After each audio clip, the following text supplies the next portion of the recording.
Fin-nadur, il-messaġġ ewlieni tal-kap tal-Partit Nazzjonalista Simon Busuttil kien li se jibqa' jiġġieled u kien fin-nadur stess li wera li lest jibqa' jagħmel hekk fuq diversi temi. Saħansitra r-roħs tal-fuel li qabel il-laqa kien raħas għal 11-il darba f'din l-amministrazzjoni.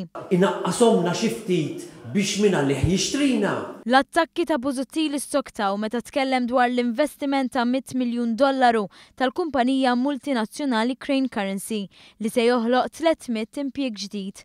Saħansitra rrepeta l-allegazzjonijiet li dan l-aħħar kienu miċħuda għal darba 2-3.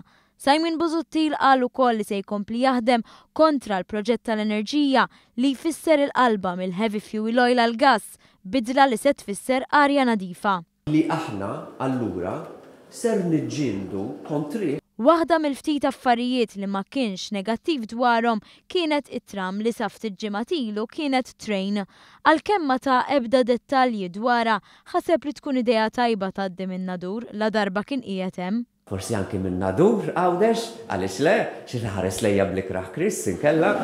U fil-jum li stħarriġ tal-opinjoni pubblika wera li Joseph Muscat huwa fdat ferm iktar minnu u li l-Partit Laburista żied il-vantaġġ, Busuttil kellu interpretazzjoni totalment differenti.